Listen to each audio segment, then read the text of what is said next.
ആദ്യ ദിവസം മുതൽ ജിഷയുടെ അമ്മ അയൽവാസിയായ ഒരു യുവാവിനെ കുറിച്ചാണ് പറയുന്നത്. എന്നാൽ അന്വേഷണ സംഘം ഇയാളെക്കുറിച്ച് കാര്യമായി അന്വേഷണമൊന്നും നടത്തിയിരുന്നില്ല. ഈ സാഹചര്യത്തിലാണ് ഇക്കാര്യം വീണ്ടും ഇവർ ആവർത്തിച്ചത്.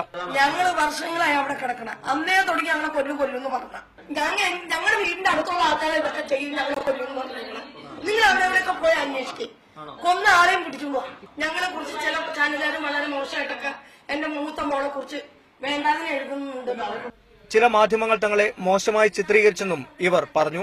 പ്രതിയെക്കുറിച്ചുള്ള കൂടുതൽ വിവരങ്ങൾ ലഭിക്കുന്നതിനായി അന്വേഷണ സംഘം അമ്മയിൽ നിന്നും വീണ്ടും മൊഴിയെടുത്തു. DNA പരിശോധനാ ഫലവും വിരലടയാളവും അടക്കമുള്ള ശാസ്ത്രീയ പരിശോധനാ ഫലങ്ങൾ കേന്ദ്രീകരിച്ചാണ് അന്വേഷണം പുരോഗമിക്കുന്നത്. എന്നാൽ കാര്യമായ വഴിത്തിരിവ് ഒന്നും തന്നെ ഉണ്ടായിട്ടില്ല. അതേസമയം പ്രതിയെ പിടിക്കണമെന്നാവശ്യപ്പെട്ട CPM നടത്തിവന്ന രാപ്പകൽ സമരം അവസാനിപ്പിക്കാൻ തീരുമാനിച്ചു.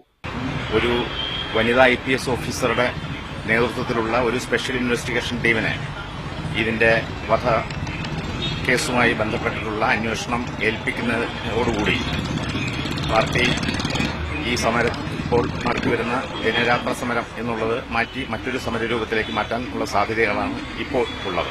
പ്രതിയെ പിടികൂടാൻ നിലവിലെ അന്വേഷണ സംഘത്തിന് സാധിക്കാത്ത സാഹചര്യത്തിൽ LDF സർക്കാർ പുതിയ അന്വേഷണ സംഘത്തെ കൊണ്ടുവരുമോ എന്നാണ് ഏവരും ഉറ്റുനോക്കുന്നത്.